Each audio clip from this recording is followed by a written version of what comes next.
तो सबसे पहले तो माइंड में तुम ये सेट कर लो कि जेईई मेन को क्रैक करना सबसे ज्यादा आसान है। सबसे ज्यादा आसान अगर इंडिया में कोई एग्जाम है तो जेईई मेन का एग्जाम है, और वो आप बड़ी आसानी से क्रैक कर लोगे। लेकिन उससे पहले मैं आपको पूरे वीडियो का ओवरव्यू दे देता हूं। इस वीडियो में आपको वो ट्रेंड बताऊंगा जिसको करने के बाद आप जेईई मेन का एग्जाम बहुत आसानी से क्रैक कर सकते हो। कौन कौन से टॉपिक हमें पढ़ना चाहिए, क्या चीज पढ़ना चाहिए कि हमारा सिलेक्शन हो जाए, वो सारी बात बताऊंगा। आपको मैं चीज बताने जा रहा हूं, अगर आप इसको फॉलो कर लोगे तो ये 6 महीने के अंदर में, ये 6-7 महीने जो आपके पास बचा हुआ है, बस इसी के अंदर में आपका सिलेक्शन भी होगा, आपका रैंक भी आएगा। ये आपकी पहली और आखिरी वीडियो होगा जेईई मेन 2026 को क्रैक करने के लिए। देखो बच्चों, जैसे कि आपको पता है कि आपके सामने आगे के 6 महीने के अंदर में ऐसे वीडियो आने वाले हैं जहां आपको बताया जाएगा कि जेईई मेन का एग्जाम 30 दिनों के अंदर क्रैक करें, जेईई मेन का एग्जाम 60 दिनों के अंदर क्रैक करें, जेईई मेन का एग्जाम 10 दिनों के अंदर क्रैक कर ले। और हद तो तब हो जाएगा जब ये तक बताया जाएगा कि जेईई मेन का एग्जाम 2 दिन के अंदर क्रैक कर ले। क्या ये मजाक है? आप भी जानते हो ऐसा पॉसिबल नहीं है। इसीलिए या तो इस वीडियो के एंड तक बने रहे, या अभी स्किप करके आप भी उसी लूप में फंस जाओ जिस लूप में हर साल बच्चे फंसते आए हैं, और आप भी उसी दौर में चले जाओ जहां बच्चे सोचते हैं कि लास्ट के 1 मंथ में हम वो स्ट्रेटजी को फॉलो करेंगे, और ये करते करते पूरे समय बर्बाद कर लेते हो, और लास्ट में यही सोचते हो कि अब मैं क्या पढ़ूं, कहां से पढ़ूं, क्या पढ़ूं। मेरे प्यारे बच्चों, 10 से 15 मिनट, बस 10 से 15 मिनट इस वीडियो को दीजिए, और मैं यकीन दिलाता हूं, मैं भरोसा दिलाता हूं कि आपको रिग्रेट फील नहीं होने दूंगा।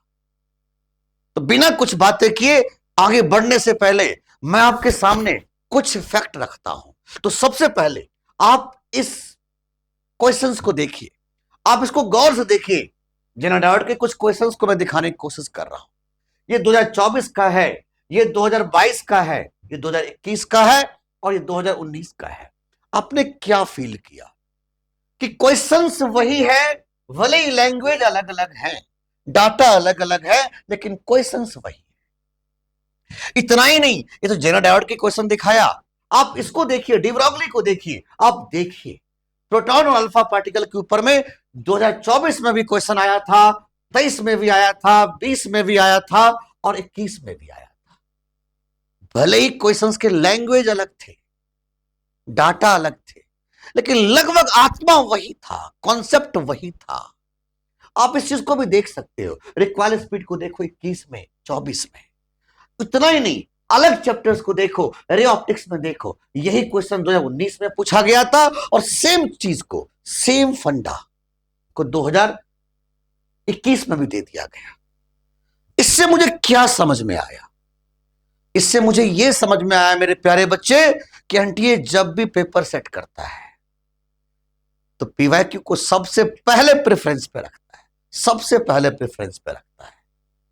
तो आपके सामने कुछ ऐसे फैक्ट रखूंगा, लेकिन उससे पहले मैं आपको पूरे वीडियो का ओवरव्यू दे देता हूं।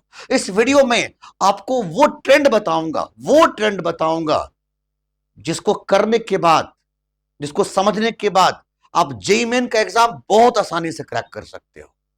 आपको इस वीडियो के अंदर में कौन से टॉपिक से कितने क्वेश्चंस आते हैं वो तक बताऊंगा।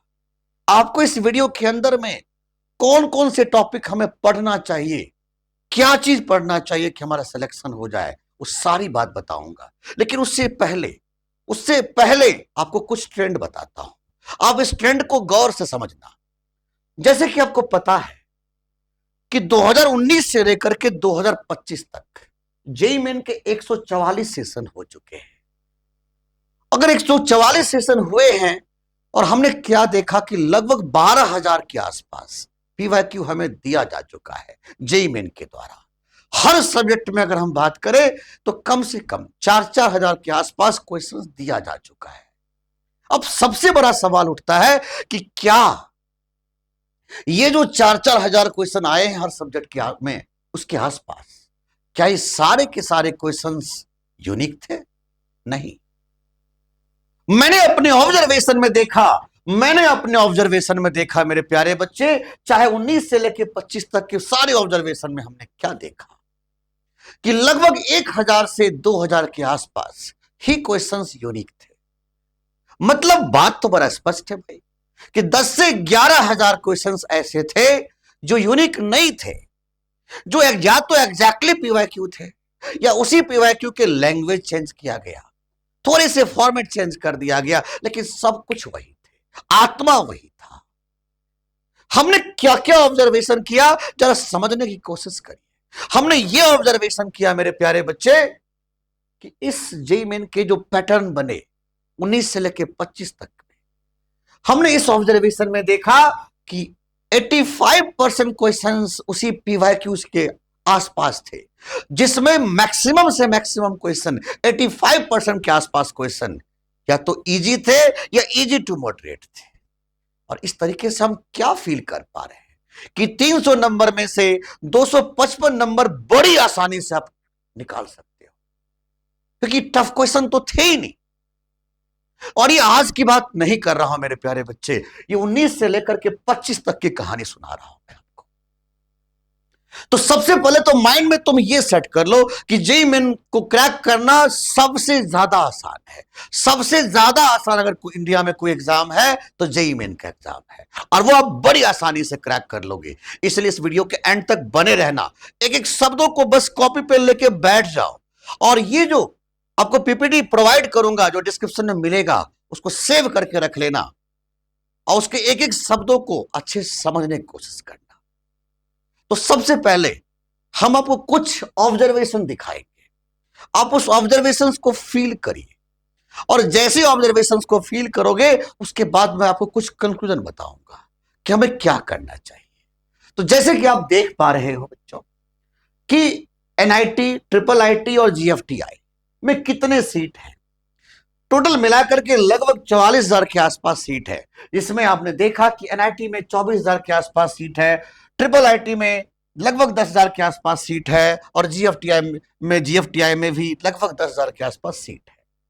अब ये तो हमें समझ में आ रहा है कि भाई टोटल नंबर ऑफ जो हमारे गवर्नमेंट सीट्स हैं वो तो इतने ही है, मतलब हमें इसके अंदर में रैंक लाना पड़ेगा।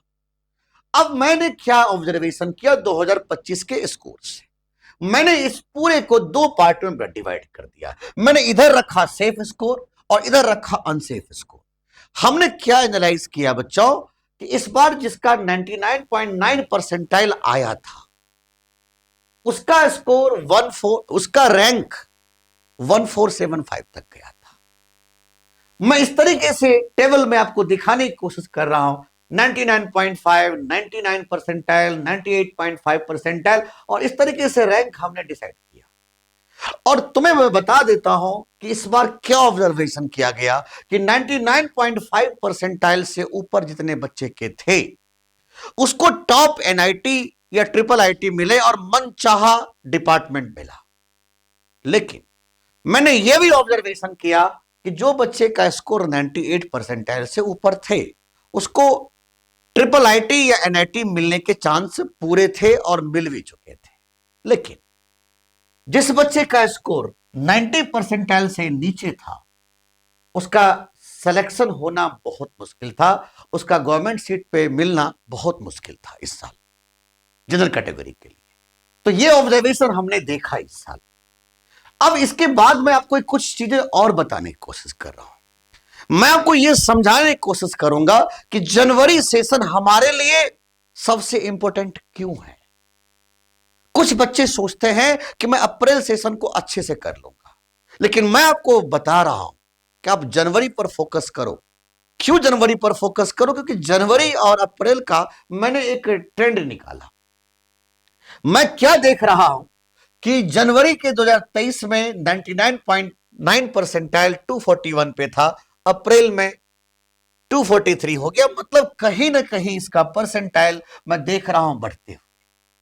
अब आप देखो 24 में भी देखो, सीधा देखो कैसे जंप किया है, 241 से 258 चला गया। जनवरी 25 में देखो अब 236 था, और अप्रैल 25 में देखो 236 से 247 पे चला गया। तो ऑन एन एवरेज मुझे क्या समझ में आ रहा है कि 244 के आसपास अगर आपका स्कोर बनता है तो 99.9 परसेंटाइल मिलने के चांस है, और इतने पे आपको टॉप एनआईटी और टॉप ट्रिपल आईटी में एडमिशन मिलने के चांस बन जाएंगे। और यही ट्रेंड हमने 99.9 परसेंटाइल से 92 परसेंटाइल तक आपको दिखाने की कोशिश यहां पर किया। और आप हर सेशन में आप यही देखो कि जनवरी से लेकर के जब अप्रैल में गया तो हर साल, ये लगातार 3 साल से मैं यही देख रहा हूं कि अप्रैल का पेपर थोड़े से ज्यादा स्कोर ले रहा है। तो भाई मैं तो यही समझाऊंगा कि आपको बेस्ट स्कोर मिल जाएगा, अच्छा परसेंटाइल मिल जाएगा, जनवरी पर फोकस करो। और जनवरी का जो पेपर का जो थिंकिंग लेवल था वो अप्रैल के से भी थोड़े से आसान हमने देखा। तो ये सारे ऑब्जर्वेशंस मैं आपको दिखा रहा हूं। अब जरा समझने की कोशिश करो। मैंने एक चार्ट आपके सामने और रखा कि भाई एडवांस के लिए जो क्वालिफाइंग मार्क्स थे हर कैटेगरी के, वो भी आपके सामने हमने रख दिया है, 22, 23, 24, 25। मेरे प्यारे बच्चे, ये सारे देखने के बाद हमने क्या निष्कर्ष निकाला? हमने ये निष्कर्ष निकाला कि अगर हमें ट्रिपल आईटी चाहिए, अगर मुझे टॉप एनआईटी में जाना है, अगर मुझे एनआईटी में एडमिशन लेना है, तो हमें स्कोर करना होगा। और हमें कितना स्कोर करना पड़ेगा? तो कम से कम जैसे कि आप देख सकते हो कि मैं यहां पर देखो 98 से ऊपर जो बच्चे का स्कोर बना था, जिस बच्चे का 98 से ऊपर स्कोर बना है उसको अच्छे कॉलेज मिलने के पूरे चांस थे। लेकिन मैंने एक सेफ रेंज रखा, और सेफ मुझे लग रहा है कि लगभग आप 150 के आसपास स्कोर कर रहे हो। तो ये यकीन है कि आपको कोई ना कोई अच्छा कॉलेज मिल ही जाएगा, कोई ना कोई अच्छा एनआईटी मिल ही जाएगा। तो इसीलिए मेरे प्यारे बच्चे, आपका टारगेट होगा कि कम से कम 150 नंबर तो लाना ही लाना है जनरल कैटेगरी के लिए। ऐसे ही मैंने रखा 120 नंबर ओबीसी ईडब्ल्यूएस वालों के लिए, 105 के आसपास ओबीसी एनसीएल के लिए, 70 एससी के लिए और 50 एसटी के लिए। मैं ओवरऑल बात कर लूं तो अगर हम जनरल कैटेगरी के हिसाब से ही बात करें हम, तो मैं कहता हूं कि आपको 150 नंबर तो कम से कम चाहिए। अब मैटर बनता है यार, ये 150 नंबर हम कहां से लाएं, कैसे लाएं? अब इस 150 नंबर को 3 भागों में डिवाइड कर दो। तो जैसे 3 भागों में डिवाइड करते हो तो 50 50 50, मतलब फिजिक्स में 50, केमिस्ट्री में 50 और मैथ में 50। अब 50 क्वेश्चन को करने के लिए मेरे प्यारे नन्हे मुन्ने, हमें सिर्फ 13 क्वेश्चन ही की तो जरूरत है। अगर मुझे वो ट्रेंड मिल जाए, वो चीजें मिल जाए जिससे कि हम 13 क्वेश्चन कर लें, तो सारी चीजें आसानी से हो जाएगा। तो आपके सामने हम सबसे पहले फिजिक्स का वो ट्रेंड देने जा रहे हैं जिससे कि आप सिर्फ 13 क्वेश्चन ही नहीं करोगे मेरे प्यारे बच्चे, आप 20 क्वेश्चन से भी ऊपर बड़ी आसानी से कर जाओगे, और बिना कुछ किए ऐसी बातें समझाने जा रहा हूं। तो सबसे पहले मैं आपको बताने की कोशिश करूंगा, सबसे पहले मैं कोशिश कर रहा हूं कि कुछ टॉपिक्स के बारे में, कि अगर उस टॉपिक को आपने कर लिया तो आपकी नैया पार है। और वो टॉपिक का नाम है ऑप्टिक्स और मॉडर्न फिजिक्स। जैसे कि आपको पता है कि अगर आप पिछले 19 से लेकर 25 तक का पेपर देखते हो, हर सेशन का पेपर देखते हो, तो इसमें आपको कम से कम 6 क्वेश्चंस हर सेट में मुझे दिखाई दिए ही दिखाई। ऐसी करंट इलेक्ट्रिसिटी से 3 क्वेश्चन दिखाई दिए हैं, यूडी से 2 दिखाई दिए हैं, एसी से 2 दिखाई दिए, किनेमेटिक्स से 2 दिखाई दिए, एसएचएम वेव और हीट एंड थर्मोडायनामिक्स मिला के 4 दिए, सेंटर ऑफ मास कोलिजन से 1-2 दिए थे, और एनएलएम फ्रिक्शन से भी 1-2 क्वेश्चन दिए गए थे। भाई टारगेट तो अपना सिर्फ इतना है कि अगर हम बस एनआईटी में चाहिए तो हम कम से कम 13 क्वेश्चन पर लीड करें। 13 क्वेश्चन तो हमें सही करना ही करना है, उसके आगे जितना हमसे बन जाए हमारे लिए ग्रेस रहेगा। तो 13 क्वेश्चन तो तुम, सबसे सिंपल है कि अगर ऑप्टिक्स को कर लो, ऑप्टिक्स मॉडर्न फिजिक्स को कर लो, करंट को कर लो, देखो ना 6, 3, 9 और ये 4, बस यही 3 यूनिट्स को बहुत अच्छे से कर लो यार, हो गया 13 क्वेश्चन।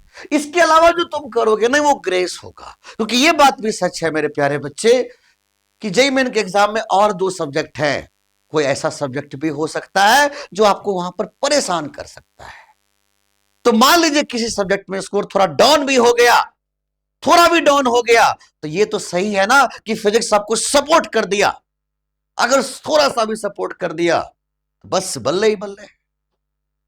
तो बस अगर इसको आप बहुत ध्यान से करोगे तो कोई दिक्कत वाली बात होगी ही नहीं। मेरे प्यारे बच्चे, आपको मैं एक चीज बताने जा रहा हूं, अगर आप इसको फॉलो कर लोगे तो ये 6 महीने के अंदर में, ये 6-7 महीने जो आपके पास बचा हुआ समय है, बस इसी के अंदर में आपका सिलेक्शन भी होगा, आपका रैंक भी आएगा, और आपको एक ट्रेंड मिल जाएगा कि हमें पढ़ना कैसे है। मेरे बच्चे, आप सबसे पहले एक टारगेट फिक्स करो कि मेरा स्टडी कैसे करना। देखो, मैं देखता हूं कि टीचर्स टाइम टेबल बनाते हैं, मैं यूट्यूब पे इतने वीडियो देखता हूं कि ऐसे होते हुए कि टीचर्स टाइम टेबल बना के दे देगा, बच्चे ऐसे पढ़ लेना, ऐसे कर लेना, वैसे कर लेना। भाई ऐसे फॉलो हो तब तो।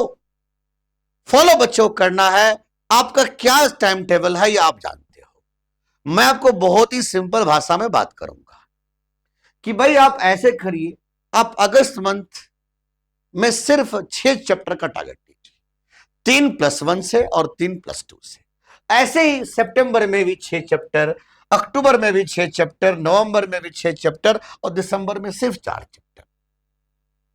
अब ये आपको कैसे प्लानिंग करना है ये आप जानो। बस बात यह है कि उस महीने में आपको 6 चैप्टर फिनिश करने हैं। बस टोटल मिला के 28 चैप्टर हैं, और हमने आपको इस तरीके से बोला कि आप ऐसे करते चले जाओ, बड़ी आसानी से आप कर सकते हो। यही दिसंबर तक आपका पूरा चीजें फिनिश हो जाएगा। अब आपको करना क्या है, मैं जो बोल रहा हूं ध्यान सुनना यहां पर। आपको करना क्या है, आपको तो पता लग चुका है ना कि वो 12,000 क्वेश्चन जो थे फिजिक्स केमिस्ट्री मैथ के, इसमें 4,000 जो क्वेश्चन थे ना फिजिक्स के, आपने देखा था ना 85% क्वेश्चन इसी से आए थे, इसी से। तो क्यों ना जेईई मेन के क्वेश्चंस को हिट मारा जाए। आपको जेईई मेन के क्वेश्चंस को हिट करना है भाई, और लगभग 4,000 के आसपास जेईई मेन के क्वेश्चन आए हुए थे। अब जरा सोच के देखिए, मैंने टोटल डेज काउंटिंग किया, मैंने सैटरडे संडे को छोड़ के डेज पूरे काउंटिंग किया, मुझे लगा कि 130 दिन तो आपके पास है ही है जो आराम से पढ़ सकते हो। सोच के देखो, अगर एक दिन में 30 से 40 क्वेश्चन जेईई मेन के करते हो यार, तब भी दिसंबर तक आप एक एक क्वेश्चन को तैयार कर जाओगे, सारा कुछ तैयार कर जाओगे, आपको किसी की जरूरत नहीं। अब समझ रहे हो मैं क्या बोलने जा रहा हूं। मेरी बातों को फॉलो करिए, जो बात बोल रहा हूं बस सुनिए मत, उसको अपने रियल लाइफ में उतारिए। अब आपको करना क्या है मेरे प्यारे बच्चे, कि आप मंडे टू फ्राइडे या मंडे टू सैटरडे, चलो सैटरडे भी बोल देता हूं, आप पढ़ाई करिए। और पढ़ने का तरीका यही होगा कि हर दिन 30 से 40 क्वेश्चन तो पीवाईक्यू लगाने ही लगाने हैं, ये फिक्स है। अब सोच के देखो यार, अगर 30-40 क्वेश्चन हर दिन करते हो ना, तो 6 दिन के अंदर में तो 180 क्वेश्चन हो गए ना। अब प्रॉब्लम क्या है कि तुम कितना पढ़ते हो ना बच्चे, ये मायने नहीं रखता, तुम कितने अच्छे रिवाइज करते हो ना, यही तेरी पहचान है, और इसी से तेरा सिलेक्शन होने वाला है। कई बच्चे के दिमाग में यह बात चलता है कि यार हमसे क्वेश्चन क्यों नहीं बनता, हम पढ़ते तो बहुत है, क्वेश्चन क्यों नहीं बनता। मैं सबसे सिंपल तरीका बताता हूं, जब भी आप पीवाईक्यू करने बैठें, कोई क्वेश्चन करने बैठते हैं आप, तो सबसे पहले कोई भी क्वेश्चन जब नहीं बनता है तो उस क्वेश्चन से रिलेटेड जितने भी फॉर्मूला आपको आता है ना, पहले उसको लिख लीजिए। अब जैसे लिखोगे ना फॉर्मूला, तो फॉर्मूला को लिंक करना खुद ही सीख जाओगे, और ये आपके लिए बेस्ट स्ट्रेटजी होगा, इसको फॉलो करिएगा। आप यकीन मानिए, आपको 1 महीने के अंदर में इंप्रूवमेंट दिखाई देगा। लेकिन हां, मैं बार बार कह रहा हूं कि बस इसको फॉलो करना, ये नहीं कि जैसे हर वीडियो में देखते हो इसको भी देख करके इग्नोर कर देना। मैंने पहले ही बोला था, या तो वीडियो को स्किप करो या लास्ट तक देखो और बातों को फॉलो करना, नहीं तो तुम भी उसी लूप में फंसोगे। मेरे प्यारे बच्चे, अब संडे को आपको टेस्ट रखना है, और टेस्ट में कोशिश करिएगा कि जो पीवाईक्यू था इसी से रिलेटेड टेस्ट होना चाहिए, ताकि वो पीवाईक्यू कभी भूल नहीं पाओ। अगर पीवाईक्यू के फंडे क्लियर हैं, कॉन्सेप्ट क्लियर हैं, उसके आंसर तक क्लियर हैं, तो मैंने कह तो रहा हूं ना कि मैक्सिमम क्वेश्चन तो उसी के अंदर से आ जाएगा, बस बल्ले ही बल्ले। अब आपको एक छोटा सा काम करना है, आपके लिए स्पेशल कुछ रखा हूं, स्पेशल। अब आप सोच रहे होंगे कि सर आप मुझे क्या सलाह दोगे। प्रॉब्लम क्या है मेरे प्यारे बच्चे कि 2019 से लेकर के 25 तक इतने सारे क्वेश्चंस आए। अब भाई उतने सारे क्वेश्चंस आए हैं तो उतने सारे क्वेश्चंस में क्या ट्रेंड है होगा 2026 के लिए, 2026 में क्या ट्रेंड आएगा क्वेश्चंस का। तो इसके ऊपर मैंने बहुत भयानक रिसर्च किया हमने, और मैंने वो रिसर्च करके एक ऐसा फाइल तैयार किया, एक ऐसा चीज तैयार किया जिसको करने के बाद मैं यकीन दिलाता हूं आपसे कि लगभग क्वेश्चन उसी के अंदर से होंगे। लेकिन हां, कई बच्चे यहां पर यह भी बोलेंगे कि क्या डाटा भी मैच कर जाएगा। भाई आप जेई का एग्जाम देने जा रहे हो, ये लॉलीपॉप का एग्जाम देने नहीं जा रहे हो, आप देश के भविष्य बनने जा रहे हो। डाटा की बात तो करना ही मत। लैंग्वेज हो सकते हैं चेंज हो जाए, डाटा हो सकते हैं चेंज हो जाए, क्वेश्चन वही के वही। इसलिए क्वेश्चन को याद करने की कोई जरूरत नहीं है, बस जो क्वेश्चन मैं दूंगा, बस अगर आप उसको प्रैक्टिस कर लिए तो आपका एग्जाम इतना बेस्ट हो जाएगा कि फिजिक्स में 4 नंबर कटेंगे नहीं। मैंने पिछले साल भी ऐसी चीजें दिया था, लेकिन बच्चे तो आप जानते ही हो, बच्चे को अच्छी चीज देते हो तो वो उसको समझता है ये फ्री ही तो है। तो इसलिए मैंने इसको फ्री नहीं रखा। मैंने सोचा कि बच्चे को अगर फ्री दिया जाएगा ना तो बच्चे इसका वैल्यू नहीं समझ पाएगा। समझ लो कि एक दिन का बर्गर के फीस पर मैं आपको वो चीज प्रोवाइड करूंगा। समझ लेना कि एक दिन का बर्गर नहीं खाया और बस अपनी कैरियर बना लिया। आपके सामने सबसे पहले करना क्या है कि आप अगर एंड्रॉयड यूजर्स हो तो फिजिक्स विद झा सर के ऐप को इंस्टॉल कर लीजिए, या आप iOS यूजर्स हो या वेब यूजर्स हो तो आपको इस पे मिल जाएगा। आपको लाइब्रेरी में जाना है, जहां पर आपको कोर्स मिलेगा बच्चों, और जहां पर आपको जे मेन 2026 के सुपर पीवाईक्यू के नाम से मैंने रख रखा है, जो सिर्फ और सिर्फ 49 रुपीज में आपके लिए रख रहा हूं। मैं बार बार कह रहा हूं, ये पैसे तो बस एक बहाना है ताकि आपको यह एहसास हो कि ये फ्री की चीजें नहीं है, इसको हम अचीव भी करेंगे, अच्छे से पढ़ाई करेंगे। उतना ही नहीं मेरे प्यारे बच्चे, आपको ये चीज तो मैं दे ही रहा हूं, इसके साथ साथ आपको फ्री ऑफ कॉस्ट पूरे वीडियो लेक्चर्स आपको हम प्रोवाइड आपके अपने इसी यूट्यूब चैनल पे करेंगे। उतना ही नहीं, अगर आपको कोई डाउट्स होता है, कोई परेशानी होता है, तो आप कमेंट बॉक्स में कमेंट करके हमसे पूछिए। कोई भी राय चाहते हो, कोई भी सुझाव चाहते हो तो मुझे जरूर बताएं। हम आपके साथ हमेशा थे, हमेशा रहेंगे। तो मुझे उम्मीद है कि आप हमारी हर बात को जरूर फॉलो करेंगे। तो मिलते हैं बहुत जल्द। जय हिंद।